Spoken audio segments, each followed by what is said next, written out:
আসসালামু আলাইকুম প্রিয় বিনিয়োগকারী ভাই বোনেরা, আশা করি সকলেই ভালো আছেন। আজকের ইনডেক্স পর্যালোচনা এবং আপনাদের অনুরোধে 10টি স্টক নিয়ে সংক্ষিপ্ত পরিসরে আলোচনার জন্য হাজির হয়েছি। আশা করি আপনারা সকলেই শুরু থেকে শেষ পর্যন্ত আমাদের এই আলোচনাটি শুনবেন। আমি আন্তরিকভাবে দুঃখিত, গতকালকে আমি যে ভিডিওটি দিয়েছিলাম সেখানে শুধুমাত্র কথা এসেছে, কিন্তু বিশ্লেষণটা, চার্ট এ ধরনের কোনো কিছু আসেনি। আসলে গতকালকে যে ভিডিওটি দেওয়া হয়েছিল, অনেক তাড়াহুড়া করে ভিডিওটি দেওয়া হয়েছে, অনেক রাত্রে ভিডিওটি আপনারা পেয়েছেন, এবং আজকেও যে ভিডিওটি যাচ্ছে সেটিও দেরি করেই যাচ্ছে আপনাদের কাছে। আশা করি যে খুব শীঘ্রই আমরা ঠিক সময়ে আপনাদেরকে আমাদের চ্যানেলের মাধ্যমে যে নিয়মিত আলোচনাটি দেওয়া হয় সেটি আপনারা শুনতে পাবেন। আমি আপনাদের কাছে আবারও শুরুতেই যেভাবে আপনাদের কাছে ক্ষমা প্রার্থী এবং এখনো আপনাদের কাছে ক্ষমা প্রার্থনা করছি। আশা করি খুব শীঘ্রই আমাদের এই সময় এবং আমাদের আলোচনার যে বিষয়বস্তুগুলো থাকে সেটি সঠিকভাবে আপনারা পেয়ে যাবেন। আজকে মার্কেটের সার্বিক যে বিষয়গুলো সেটা সংক্ষেপে আপনাদেরকে জানিয়ে দিই।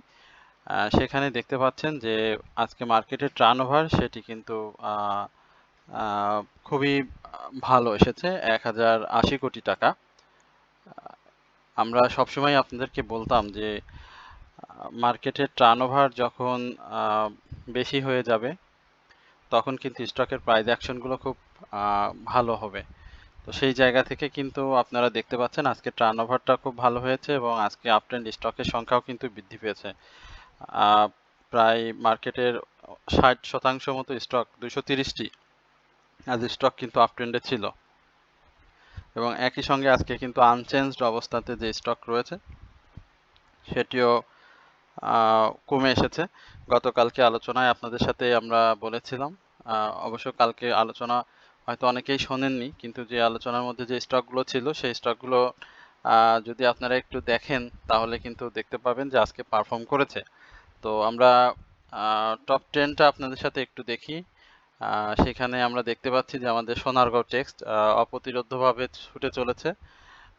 এর বাইরে আমরা দেখতে পাচ্ছি জনতা ইন্স্যুরেন্স এসেছে, লেগেসি ফুটওয়্যার এসেছে আমাদের নিয়মিত আলোচনার স্টকের এই টপ 10-এ জায়গা করে নিয়েছে। এর বাইরে যদি আমরা দেখি আমাদের দেশ গার্মেন্টস খুব ভালো করেছে, নাভানা ফার্মা খুবই ভালো করেছে, শেষের দিকে খুব ভালো চমৎকার ভলিউম করেছে।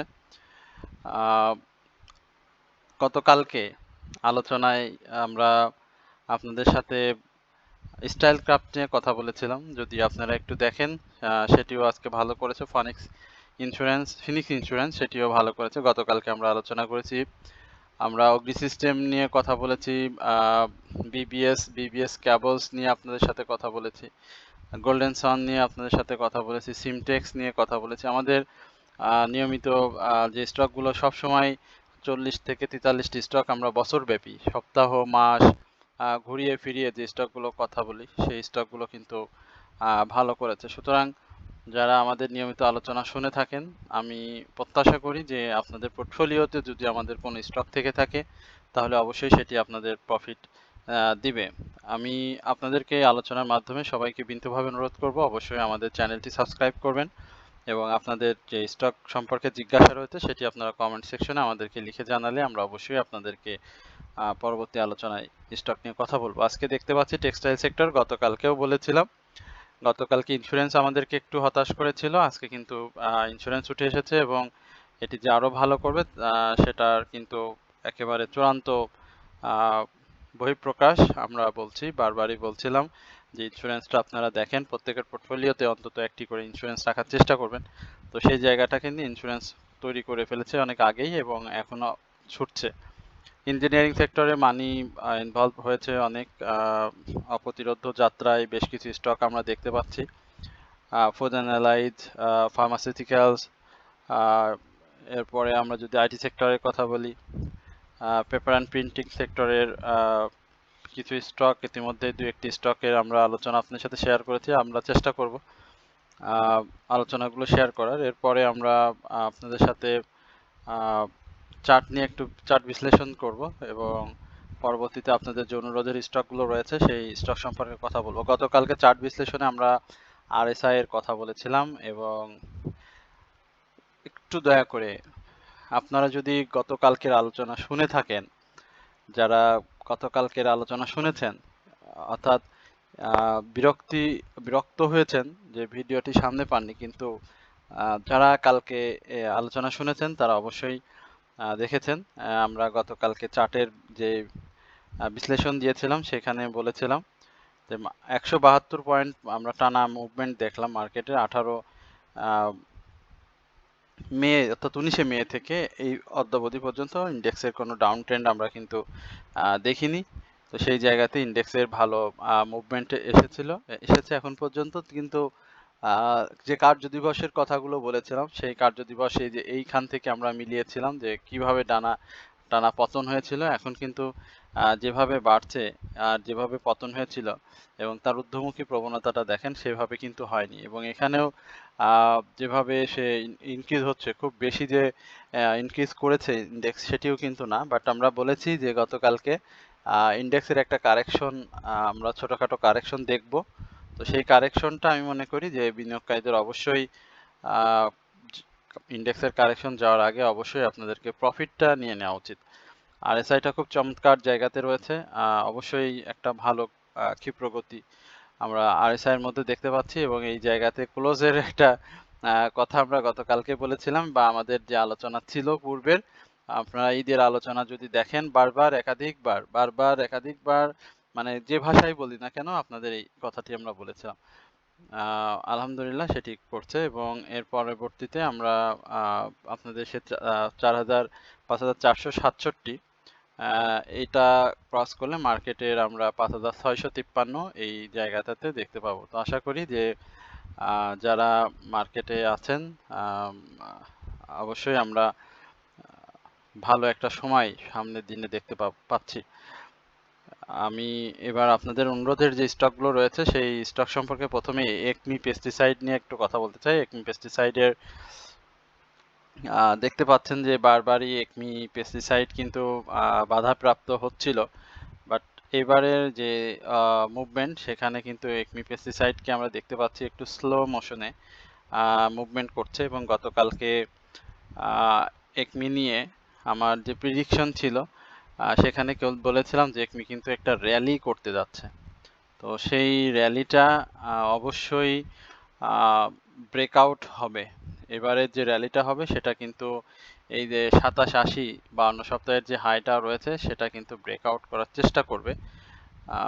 বিনিয়োগকারীদেরকে বলবো যে প্রফিটের আপনারা রয়েছেন, যারা আমাদের গ্রুপের মেম্বার রয়েছেন বা বিভিন্ন জায়গায় বিভিন্নভাবে যারা আমাদের সাথে সম্পৃক্ত রয়েছেন, আমি জানি এটা আমাদের কোথায় বাই করা বা আমরা কিভাবে এটা থেকে প্রফিট পাচ্ছি বা প্রফিট নিচ্ছি। তো সেই জায়গাতে অবশ্যই ধাপে ধাপে চেষ্টা করবেন প্রফিটের জায়গাগুলোতে প্রফিট নেওয়ার জন্য, এবং কারেকশন জোনে আবার বাই করার জন্য সাপোর্ট দেখে। এখন যে জায়গাটি রয়েছে আপনারা জানেন যে 25 টাকা 70 পয়সা আমি যদি বলি, এই জায়গাটা এই স্টকটির জন্য খুব গুরুত্বপূর্ণ, এবং সেটাকে ব্রেকআউট করতে পারলেই আমরা 27 টাকা 80টাকে ব্রেকআউট 27 টাকা 80 পয়সার এই জায়গাটাতে ব্রেকআউট দেখব ইনশাল্লাহ। তো একমি পেস্টিসাইড অবশ্যই 23 টাকা 30 পয়সা বা 23 টাকার নিচে যাদের বাই করা আছে তারা অবশ্যই প্রফিট নেবেন, কারণ এটা 22 টাকা 20 পয়সাতেও বাই করা আছে, 21 টাকা 80 পয়সাতেও বাই করা আছে। সুতরাং বারবার বাই সেল করে যারা প্রফিট নিচ্ছেন খুব ভালো। শর্ট টার্ম প্রফিট নিয়ে নতুন করে স্টকে ঝুলে থাকাটা আমি মনে করি যে একেবারে খারাপ না, প্রফিট নেবেন। এরপরে আমরা অ্যাপেক্স ফুড এই স্টকটি নিয়ে একটু কথা বলতে চাই। Apex foods, apex spinning, apex tannery, যেটাই বলি না কেন, আসলে গ্রুপ ভিত্তিকের যে কারেকশন জোন সেটি চলছে, বাট অ্যাপেক্স ফুডস লিমিটেডের এই কারেকশন জোনটা বেশ আমি বলবো 300 টাকা থেকেই শুরু হয়েছে। হ্যাঁ, নিয়মিত বিরতিতেই 300 আমরা দেখেছিলাম 312 এই জায়গাতে একটা হাই ক্রিয়েট করে, এবং এই হাই ক্রিয়েট করার আগে 260 এই লেভেলে কিন্তু স্টকে ছিল, এবং এখন যে জায়গাটাতে অ্যাপেক্স ফুডস অবস্থান করছে এই জায়গাতে খুব কারেকশন জোন শেষ প্রান্তে এসেছে। আশা করি যে অ্যাপেক্স ফুড খুব নিকটতম সময়ে, যদি বলি দুই এক বেলার মধ্যেই অ্যাপেক্স ফুড ঘুরে যাবে, তাহলে অবাক হওয়ার কিছু থাকবে না।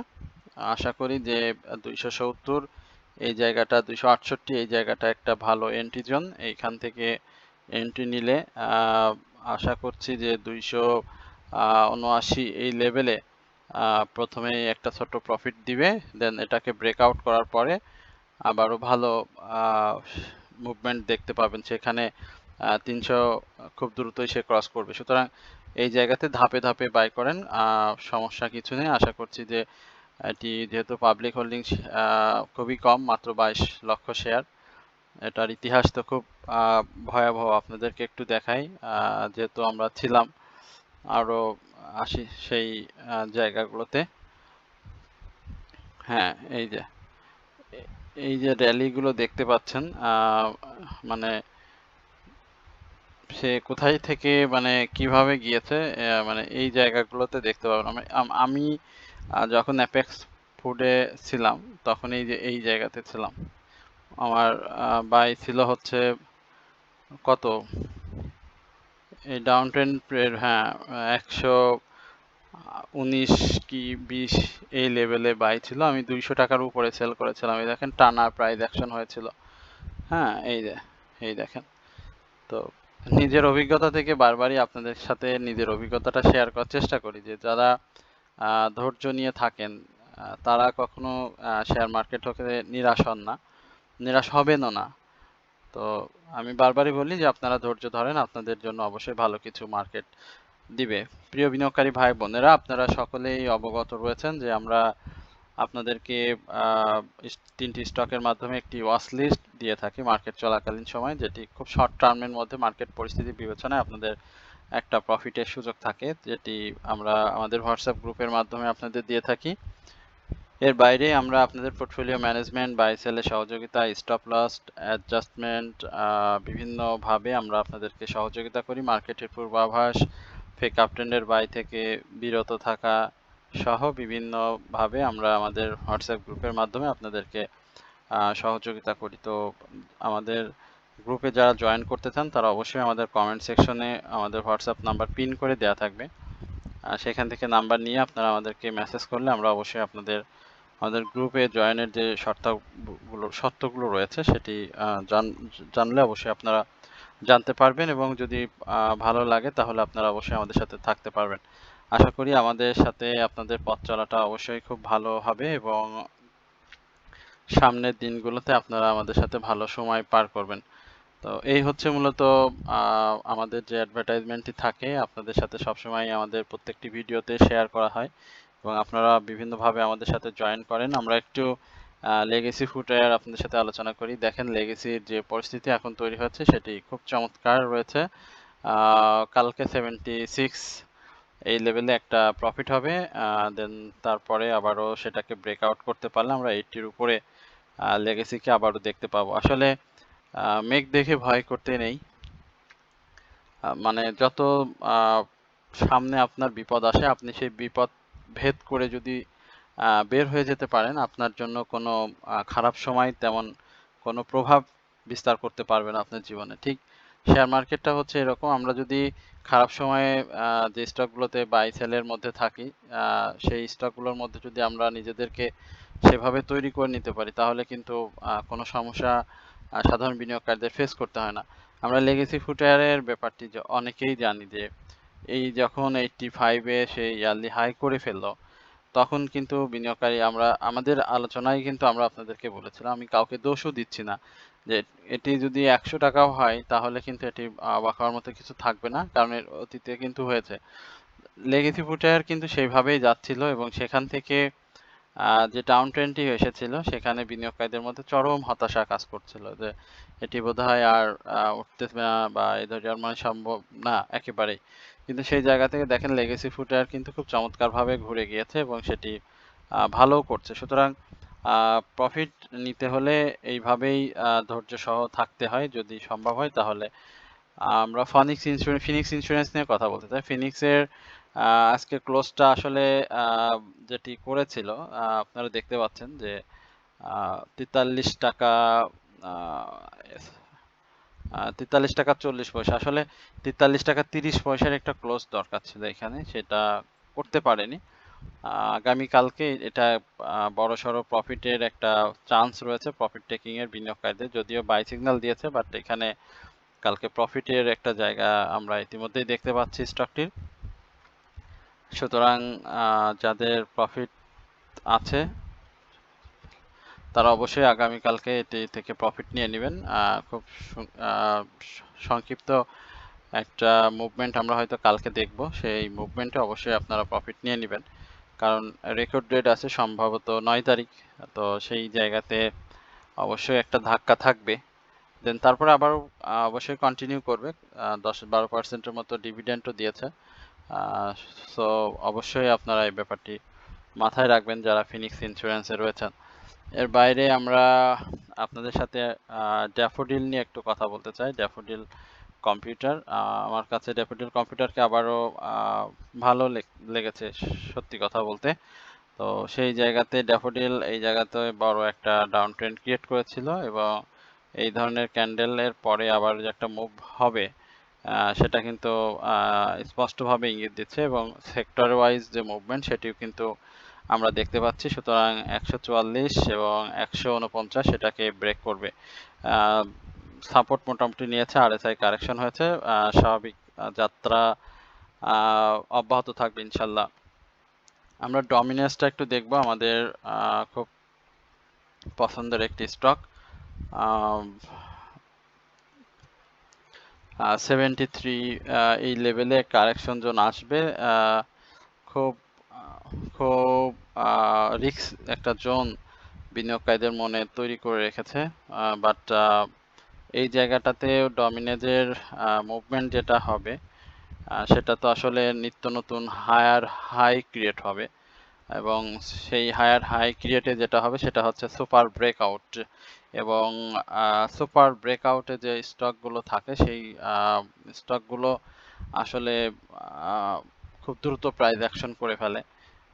দেখবেন যে যদি মুভমেন্ট খুব, যেটা বললাম ব্রেকআউটের ব্যাপারটা সুপার, সেখানে কন্টিনিউ করলে দেখা যাচ্ছে যে 3-4 কার্যদিবস এসের মধ্যে 2-3-4 কার্যদিবসের মধ্যে 100-এ মুভ করে ফেলবে।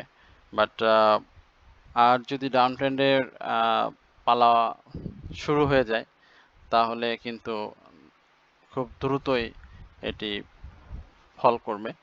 এই মুহূর্তে যদিও ইনস্টিটিউট হোল্ডিংটা ইনক্রিজ হয়েছে স্বাভাবিকভাবে, বাট এখানে নতুন করে ফরেন ইনভেস্টররাও রয়েছেন ডমিনেজে। তো যার কারণে সেই এই জায়গাটাতে আসলে কি ধরনের আচরণ বিনিয়োগকারীদের সাথে করে স্টকটি, কারণ খুব ছোট ছোট প্রাইস অ্যাকশন করে কিন্তু আজকের এই পদযাত্রা ডমিনেজের। সুতরাং ডমিনেজে যারা রয়েছেন, আমি সুপার ফ্রেশ এন্ট্রি যারা নিয়েছেন তারা অবশ্যই প্রফিট নিয়ে নেবেন প্রফিটে থাকলে। আর যারা পূর্বের বায়ে রয়েছেন, দীর্ঘ যাত্রার সাথে রয়েছেন, তাদের পতনে হলেও তারা কিন্তু একটা সময় এক্সিট করার অপরচুনিটি থাকবে, কারণ তারা পূর্বে থেকেই প্রফিট নিতে সক্ষম ছিলেন। তো যারা নতুন বায়ার রয়েছেন তারা অবশ্যই এই বিষয়টাই মাথায় রাখবেন। আর ইতিমধ্যে আমি বলেছি যে এটির আরএসআই অনেক ঝুঁকিপূর্ণ, সুতরাং এখানে নতুন করে যারা এন্ট্রি নেবেন সেখানে অবশ্যই দক্ষ এবং পজিটিভ যারা বিনিয়োগকারী মার্কেটে সব ধরনের পরিস্থিতি সামাল দিতে পারেন তাদের জন্য মূলত ডমিনেট। অ্যাপেক্স স্পিনিং এর ব্যাপারটা, হ্যাঁ, সাপোর্টের আজকে অ্যাপেক্স স্পিনিং কিন্তু দেখেছেন দিনের শুরুতেই কিন্তু একটা ভাবসাব ধরেই বেশ মুভমেন্টে ছিল। তো এই জায়গাগুলোতে আসলে অ্যাপেক্স স্পিনিং এর বড় ডাউন ট্রেন্ড হয়েছে। আমি বারবারই বলছিলাম যে অ্যাপেক্স স্পিনিং 308, 310 এই লেভেলে কারেকশন থাকবে। কালেকশনের সাথে সাথে এখন কালেকশনটাও চলবে। তো এই মুহূর্তে কালেকশন করলে আশা করি যে জয়ের সম্ভাবনা বা প্রফিটের সম্ভাবনাটা খুব বেশি। সুতরাং আপনারা এই মুহূর্তে অবশ্যই এটি রাখতে পারেন, এটি সামনের সময়টা অবশ্যই বিনিয়োগকারীদের জন্য কিছু একটা দিতে যাচ্ছে, এটি জোর গলায় বলা যায়। তো ধরে রাখতে খারাপ হবে না। আমরা জনতা ইন্স্যুরেন্সটা নিয়ে একটু দেখি। জনতার ব্যাপারটা, জনতা ইন্স্যুরেন্স আজকে কিন্তু বেশ ভালো করেছে। ব্রেকআউট কিনা সেটাও আমাদেরকে একটু দেখতে হবে। তো সে যেটা করেছে সেটা ইয়ারলি হাইয়ের ঘাড়ে নিঃশ্বাস ফেলছে। তো জনতা ইন্স্যুরেন্স নিয়ে যদি বলি, সেখানে প্রফিটটা অবশ্যই কালকে নিতেই হবে, এর বিকল্প নেই। যদিও আমি মনে করি যে 26শে জুন, সরি 22শে জুন একটু দেরিতেই তার রেকর্ড ডেট আছে এখন পর্যন্ত। তো সেই জায়গাতে 38-এর উপরে অবশ্যই বিনিয়োগকারীর দের বলবো যারা আছেন 38-এর উপরে অবশ্যই ক্লোজটা দিতে পারলে ধরে রাখবেন, আর যদি ক্লোজ দিতে না পারে তাহলে সেল করে প্রফিটটা নিয়ে নেবেন। আশা করি যে জনতা যে ডিভিডেন্ড দিয়েছে 10%, সেখানে তার প্রাইস ফল করার মতো খুব বেশি সুযোগ থাকবে না। আশা করি সে ভালোই করবে। সময় দিতে পারলে, আমি বারবারই বলছি যে ইন্স্যুরেন্স সেক্টরের প্রতিটি স্টকে থেকেই বিনিয়োগকারীরা ভালো কিছু পাবেন এবং আপনাদের অবশ্যই ভালো সময় সামনে আসছে। সুতরাং প্রফিট হলে প্রফিট, আর যদি ডাউন ট্রেন্ডে আসে সেখানে স্টপ লস সেট করে নিয়ে এক্সিট করতে হবে, নতুন করে আবার এন্ট্রির সুযোগ খুঁজতে হবে। আর খুব বেশি স্টক নিয়ে আসলে কথা বলতে চাই না, অনেক দীর্ঘ পরিসরে আলোচনা হয়ে গেল। তারপরেও আরেকটি স্টক নিয়ে কথা আমাকে বলতেই হবে, যেহেতু আপনারা বারবারই আমাকে বলছিলেন। সিমটেক্সটা নিয়ে আমরা একটু, সিমটেক্স মীর আক্তারটা নিয়ে, অনেকগুলো স্টক নিয়ে জানতে চাচ্ছেন। তো মীর আক্তারের পজিশনে খুব ভালো, three insider down trend create করেছিল। এই জায়গাগুলোতে দেখেন প্রাথমিকভাবে যে ধরনের মুভমেন্টগুলো আসলে দরকার সেই মুভমেন্টগুলোতেই আছে। বারবারই বলছিলাম 46-এর উপরে আমরা অবশ্যই দেখতে চাই, এবং 46 পর 49 এই লেভেলে তো ধুমধারাক্কা একটা প্রাইস অ্যাকশন হবে। আর এসআই চমৎকার বাই সিগন্যাল আছে, হিস্টোগ্রামের বার ধূসর আছে, সেটিও আপনাদের লক্ষ্য রাখতে হবে। বাট 46টা অবশ্যই আমরা ক্লোজ দেখতে চাই এই মীর আক্তারের। আর বেশি কিছু বললাম না আপনাদের। যারা আমাদের গ্রুপে ওয়াচ লিস্ট সম্বলিত যে হোয়াটসঅ্যাপ গ্রুপটি রয়েছে আমাদের, যাতে যারা জয়েন করতে চান তারা অবশ্যই আমাদেরকে কমেন্ট সেকশনে যে নাম্বার দেওয়া থাকবে সেখানে থেকে নাম্বার নিয়ে আমাদেরকে মেসেজ করলে আমরা অবশ্যই আপনাদের সার্বিক সহযোগিতা করতে পারবো। তো সকলেই ভালো থাকবেন, সুস্থ থাকবেন, এই প্রত্যাশায় আজকের আলোচনা এখানেই শেষ করছি। আসসালামু আলাইকুম ওয়া রাহমাতুল্লাহি ওয়া বারাকাতুহু।